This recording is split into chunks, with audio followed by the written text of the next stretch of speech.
thanking God that nobody was in there. Nobody got hurt. You know, you can replace material things, but you can't replace lives. A landslide destroyed one house today in Penn Hills and is threatening to take out 2 more.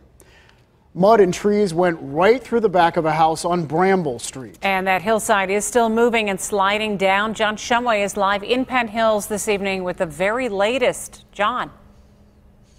Yeah, still very much a concern here. For instance, this one tree, actually it's a split trunk tree that is looming up the hill. They're concerned that that could come down.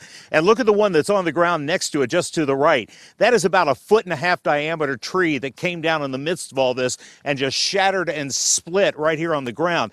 Also throwing out some of its limbs. Take a look at this. This limb that came through the side of the house. This thing is about a 5-inch limb, and it just penetrated right into the house. All this happening early this morning, and folks in here didn't like what they saw coming.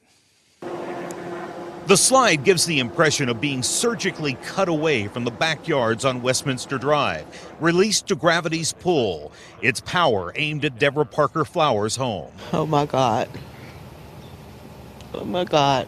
I was just thanking God that nobody was in there. Nobody got hurt. When Angela Kemper saw it coming, her thought? That it was going to swallow me and my house up. Tons of mud and soil came down, trees bowing to the ground and acting as battering rams into Parker Flowers' home. They said it's condemned. They said all 3 houses are condemned. Precautionary declarations by Penn Hills as the glob continued to move. We still have trees snapping back there, falling, and you see large chunks of mud and stuff still coming down over the hillside. Too unstable to put anyone on the slide to try and slow it down. It's extremely dangerous right now. Elizabeth Dabney's home is untouched so far, but condemned. None of those trees are on my house.